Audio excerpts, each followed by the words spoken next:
Hey guys, welcome back to the channel. So it's been a little bit of a break from the last video. I've been busy around the workshop and around the house clearing up after storm damage and all that good stuff. So thought I would shoot a video today. I've got the front doors, the engine hood, the trunk lid all prepped, stripped down, ready for epoxy primer. Obviously there's tons of work still to do on the main body of the car, but these have been in bare metal for some time and I wanted to get them sealed up. They have had a acid phosphate coating to protect them from flash rusting, but with fingerprints, handprints, you know, getting moved around and all the weather, I wanted to get them all sealed up so I didn't have to worry about them. And then also with some of the alignment issues on the car, making sure the adjacent panels fit, they're going to go on and off, on and off. So I just wanted to make sure that they were sealed up. So I've got the two front doors here obviously, and I've got my trunk lid and, like I say, the engine hood I'd like to get into epoxy primer. As far as the paint system I'm going to use on the 6.3, as some of you probably know, the original paints were from Glazerite, okay, and also Standox. Can't think of them. I think that's the H designation on the paint codes, I believe. I wanted to use Glazerite 22 single stage on this, the whole system all the way through, but we're in California, and to get Glazerite here is, I think it's actually not legally available in the state of California anyway, and that would mean asking someone to ship it to me and the shipping hassles, and that might not even be able to be shipped anyway. So I wanted to use a very high quality paint system all the way through there. So I've done a ton of research from the primer stage all the way through to the top coats, and I've landed on PPG as far as the whole system I'm going to go with. It's part of a high build, it's a direct to metal high build primer, part of the Vibrance collection of PPG. I'm not sponsored by these guys at all. I don't get anything for doing this, so it's just purely what I've found out on my own, and I'll tell you the reason why this is a product I'm going to go with and makes a ton of sense is that most finishes, I think a lot of the etch primers are kind of a thing of the past. So epoxy primers, then there's polyester filler primers that go on top, all those stacking of all these different variant products on top. Number one, you're mixing a lot of variant different products on top, and also you're buying all these products, and this primer is not cheap. I think for this one gallon system with the hardener and the thinner came around $300 or more, and I'll probably need more than 1 gallon here after I'm done. This is a sandable epoxy primer, whereas epoxies normally are not sandable. They can be sandy, but they kind of gum up from my understanding. So also this is a product I'm going to be using all the way through up until a seal coat and then obviously the top coat. So we're going to get 3 coats of this direct to metal VP2050 on this bare steel, okay, just to seal them up. What I'm going to do today is get some epoxy primer on these, but before I do that, now this has a mechanical scratch on this. This has been 80 grit scratched with 80 grit with a DA and also by hand in some of the details. But what I'm going to also do is take them outside, all panels, and use some Bonderite. This is an acid prep ready for paint, so it will give a very, very good bond for that epoxy to adhere to. And it will kill any possible rust that might have accumulated in some of the pits. It will totally neutralize that. But from that point on, these panels have to be handled with gloves so I don't transfer any body oils into the bare steel. This gets mixed heavy oxidation 1:1. I've done it 1.5:1 because it's not heavily oxidized, but wanted some strength there, and then it gets rinsed off. So let's get outside and start these panels. I've got it mixed up thin 1 to 1.5, and we're going to scrub it down using a Scotch-Brite as well to help scrub it in. You can't let this stuff dry apparently on the surface. So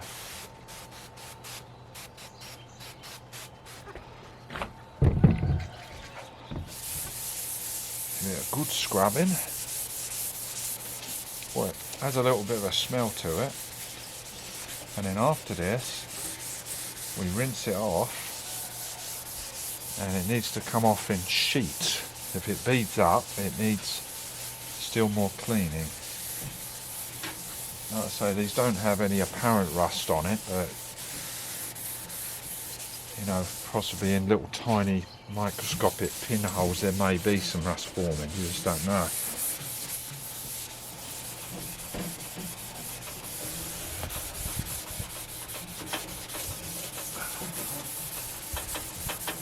This apparently leaves a phosphor coating on here. Yeah, that's sheeting off nicely. Get that all fully rinsed. And then it gets painted. Once this dries off, obviously, then it gets painted. It doesn't get, only gets the dust off, you know. Because this creates a really good bond with the epoxy. You see it just sheeting off there. Kind of counterintuitive, isn't it, using water, but that's the instructions.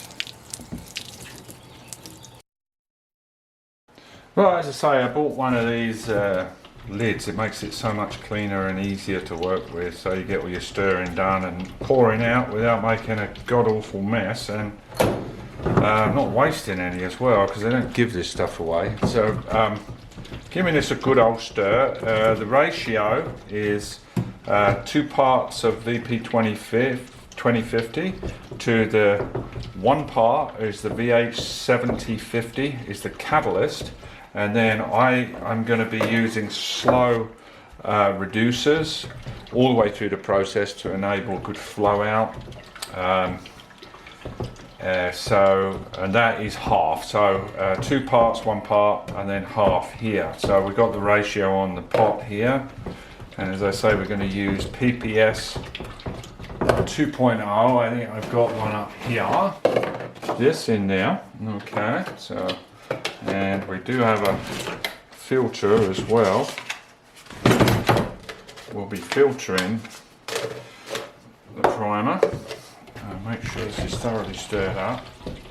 And I've got an MSDS sheet, so first coat, make sure it's thoroughly dry. Flash time's around 15 minutes, 15 to 20 minutes. Yeah, we're at around 68 degrees in here. Got to make sure the flash, all the solvents are flashed off before you go building. I'm going to put 3 coats on, making sure that it's flashed after each coat. No need to rush.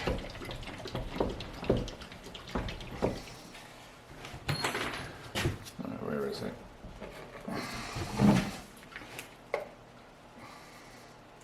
I'm not sure how much we're going to use on these panels, so this stuff apparently very high resin content, so it's thick as molasses, this stuff.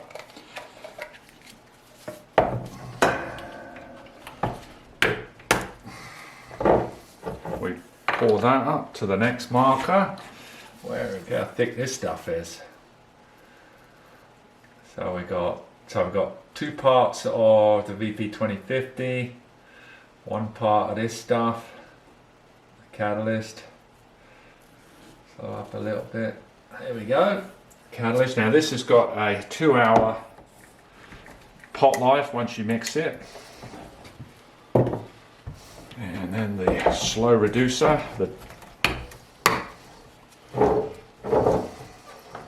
Up to the next 5. This is a fairly thick primer, so I'm using a 1.8 fluid tip.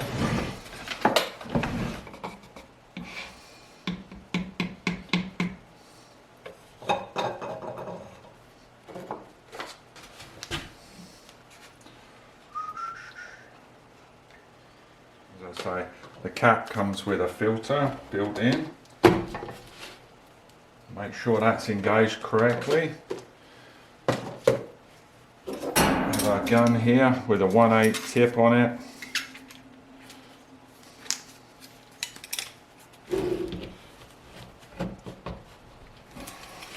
give it a little push at the bottom, leave some of the air, lock it.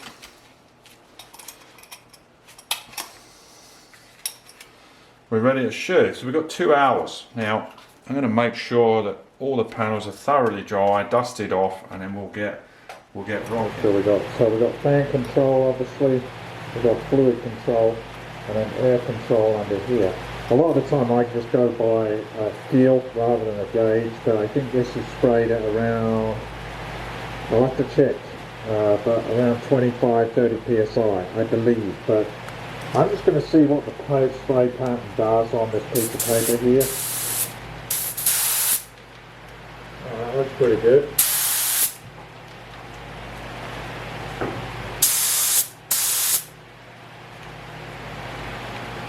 Needle's nearly all the way out, so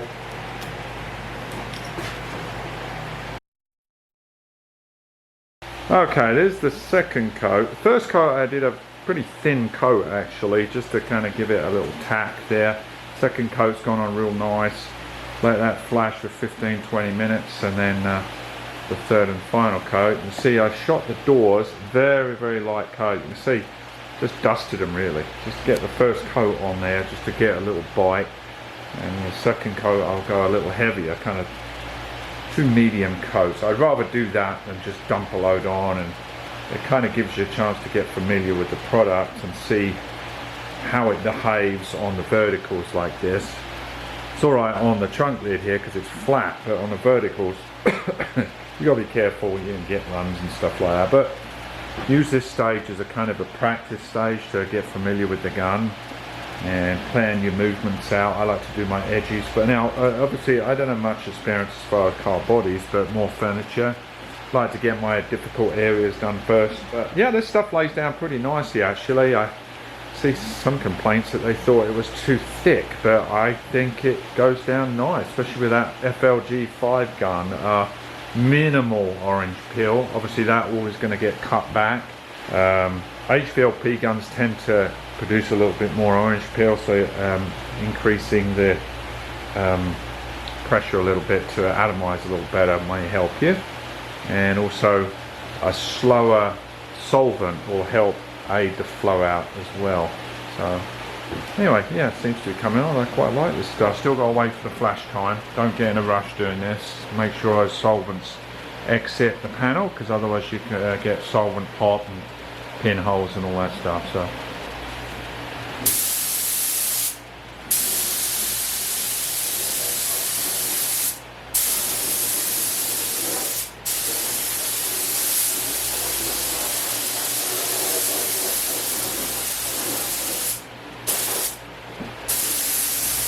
okay, so now I've done all the gas, do my edges, and then I'll do the field.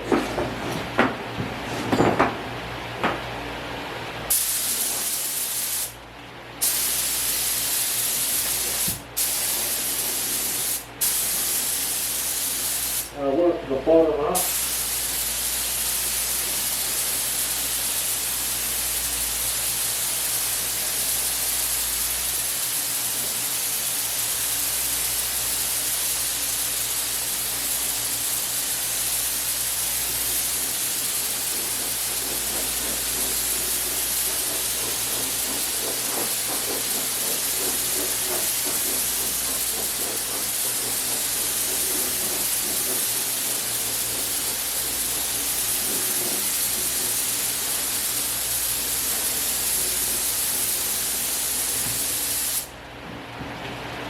Trying to work as level as possible, you know, kind of just over a hand fist away, and yeah, just take your time, edges first.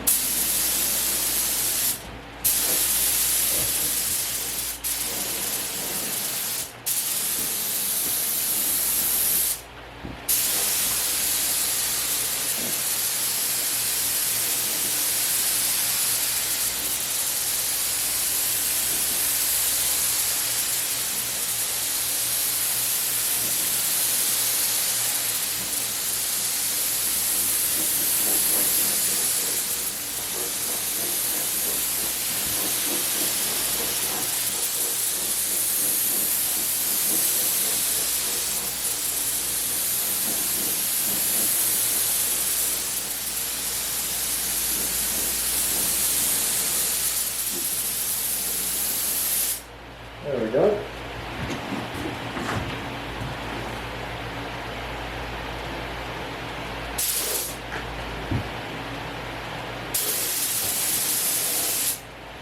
Cover it. No runs. It actually sprays really well, this stuff. With the slow reducer, it gives it time to flow out. And being a little thicker, it's working to help you avoid runs. So having the slow reducer and being a bit thicker, I think is an advantage myself. It sprays really nicely. I don't know what people are complaining about, but so that's our second good coat. The first one was a real light coat. I might give this a total of 4. Counting the first one, it's just almost like a dust coat. Get a good body on that. Again, we're going to reset the clock for flash time. And carry on. When you see these people setting up for spraying, they're going like a bat out of hell. And what is the what ends up happening? There's a certain level of anxiety that builds. Like you've got to rush and tear. You don't have to do that. You can just go slow, take your time, set the gun up with the pressures and the fluid delivery that slows things down. You don't have to go crazy fast. And remember, watch your flash times and practice your technique. I've also seen people take all this time prepping the metal, getting their booth and all this stuff, and paper on the floor, white suits on, masks and all that stuff, and they go to their first time they've ever used a gun, they go straight to their job and end up obviously not being able to do the technique correctly. Either normally what people do is end up doing this business and it's like they're afraid of the gun. So what I recommend, buy yourself some cheapo paint from a auto store, you know, some cheap stuff, don't have to be a lot.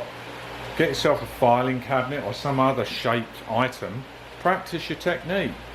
Practice your technique on an odd shaped item, you know, maybe an old garden trolley or an old trike or something, just to practice and know which way the fan is going depending on the air cap. Then when you feel confident, you practice your technique in the priming stage. That's where you're practicing, and if you do any screw ups, it's not too bad to correct it, isn't it? So all the way along, but definitely slow down. And obviously, as I always say, preparation is key. But that's true, but I think all of it is key. You know, preparation, application, pressures, making sure you get your mix right, the temperatures, all that stuff. But one thing at a time, and it'll come along. As I say, I've never sprayed a car before, but I have done a lot of finishing. So this is spraying beautifully. This epoxy, I'm really happy with this PPG VP2050. Again, I'm not sponsored by them or anything, but it does spray like butter. It goes on lovely, it does. So we're getting close for the flash time for the second coat.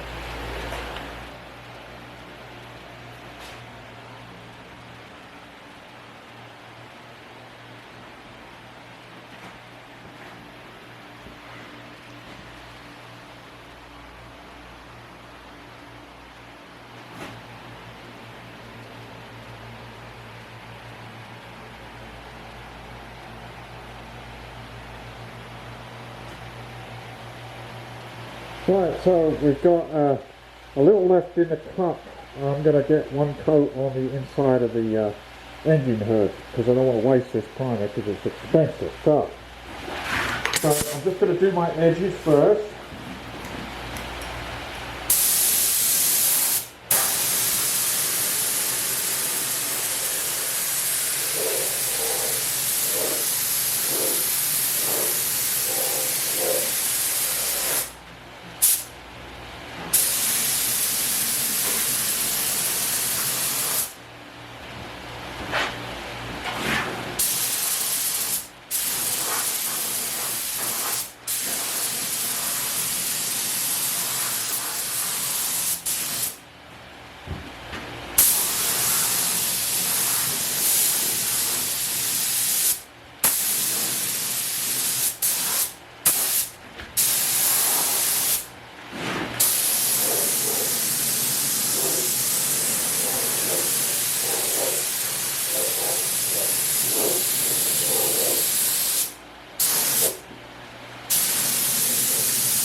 We'll do the seals. Hopefully we've got enough in here. If we don't, oh well.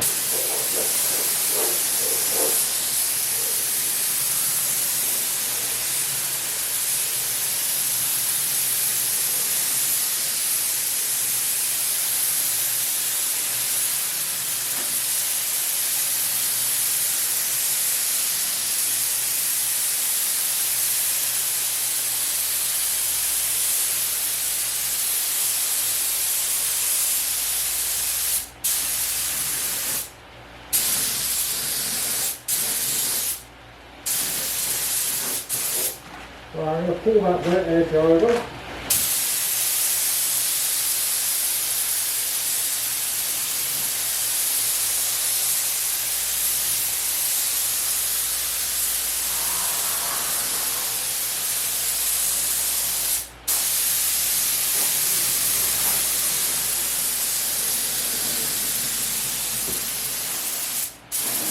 Right, this is the back side. Didn't show you out, I don't think. So these come out real nice.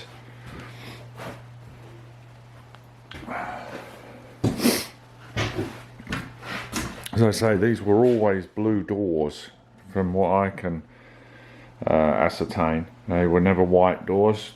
As I say, this car I think had replacement of 3 doors. I have one door that shows white still on the inside. So now, not too worried about masking off on the inside because I'm going to put, I think someone posted on the group asking about sound deadening, so I'm going to put some sound deadening in there, so I'm not worried about a little overspray in there. So, okay. Okay, next day here, this is the trunk lid. Come out pretty smooth, a little bit of dust in here, something like that, but that'll grind out, no problem. So it came out pretty smooth with that FLG5 gun. I've seen this sprayed and it tended to look a little orange peely in some videos, but this is smoothed out pretty good, and apparently it blocks down really nice. And here are the doors. And I did have one issue here where it wasn't adhering some. I don't know whether I had some kind of contamination here or something, so I blocked it a little bit, and I'll just lightly coat that, build that up, that won't be a problem. And then this, I've only got one coat on, and I'm going to shoot a couple of coats this morning while it's here, so the underside of this is done. This is just a very light coat from what I had left in the gun. Stuff is really nice, really like this stuff. So anyway, let's get on and put a couple of coats on here and blow in that little funky area there, and this can set up, and then I've got to go to Easter. All right.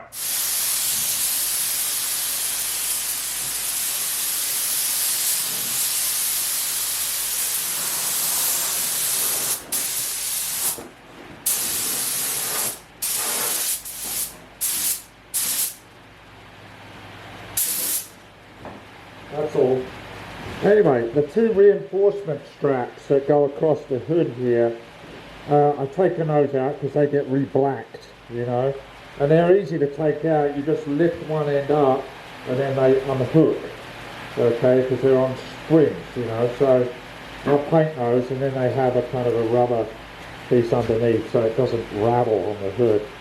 And then all of this kind of stuff I'll just do separately. Make it a big part, you know, hinges, all that stuff. With this stuff, like a lot of epoxies, you have a recoat window.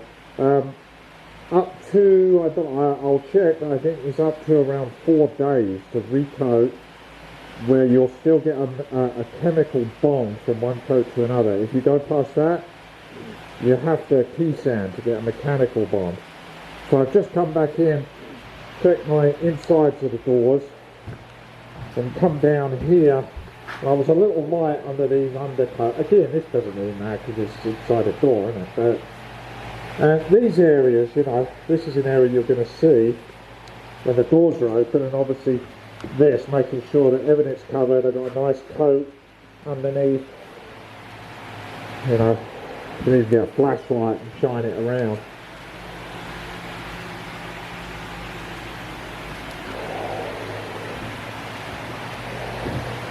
Also, some of you know I do refinishing, antique restoration for a living, so I do use spray equipment for lacquers and sometimes polyurethanes. But and there's various types of guns. I use a GTI Pro Light. This is about a $400 gun, something like. Very good gun. Comes with varying fluid tips. HVLP air nozzle on here, and I've also got an HTE nozzle that's more kind of a transitional air cap. With great gun, PPS system for quick loading of the products. Then this is a gun that I highly recommend, an FLG5 Devilbiss again. Very, very reasonably priced. I think I picked this up for around 180, 200 bucks. Came with two fluid tips and two fluid needles, and this is a wonderful gun. Sprays fantastic. It's not HVLP. It's kind of a, I believe, HTE gun, high transfer efficiency gun. It's kind of a transitional gun, but wonderful gun. And then I have this cheap piece of junk from Harbor Freight. Now this I purely bought for spraying stuff that I didn't want to put through these. So if this screws up or messes up, they spray okay. My feeling is certainly on a job like this, you want decent, you don't have to go spending silly money, but this is a fantastic gun and won't break the bank and can be used all the way through, you know, from primers to top coats.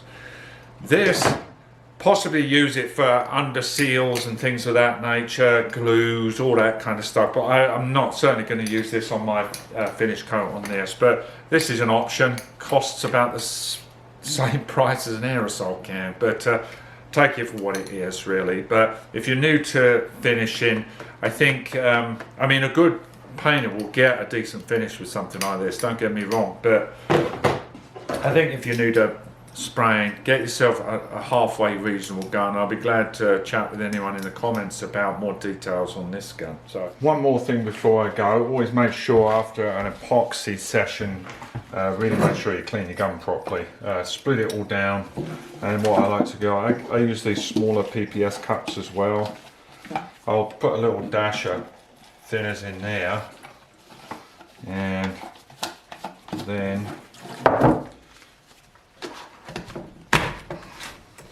load the gun with that, give it a little blast through, and also then just leave it in there so it fills the chamber up with some thinners like that, you see. Let me blast this, and then we'll let it go. So that's how you want to store it really. You could even put your air cap in there, just soak in, but that's how I like to store the gun after epoxy, because this stuff will ruin the gun if you leave it in there. So that's that. Well, that's about it for today. Next up, I'm probably going to shoot the fenders and then the interior of the engine bay, just to seal it up, prevent flash rusting, and then it kind of gives you a mental checkpoint where you're at, and then moving along with the rest of the welding towards the back of the car. And then I'm going to be able to have to flip the car somehow, and probably a rotisserie setup that I've got some ideas with, and then we can do similar thing, strip all the underside of the car and get that into epoxy. And I'd love to get some input from anyone out there. I've been round and around and around about different treatments for the underside of the car. Strip back to bare steel, obviously, get all that old underseal, check in for hidden any rust areas, obviously get all that off, get it into a good, this epoxy, what we use today.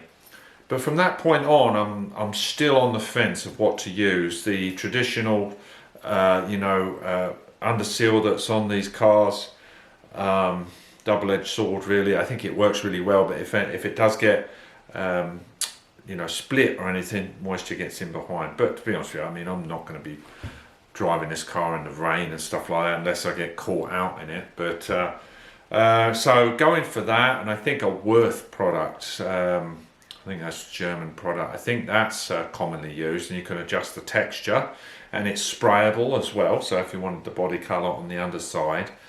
So love to hear some feedback about different choices for the underside of the car. So that's it for this one.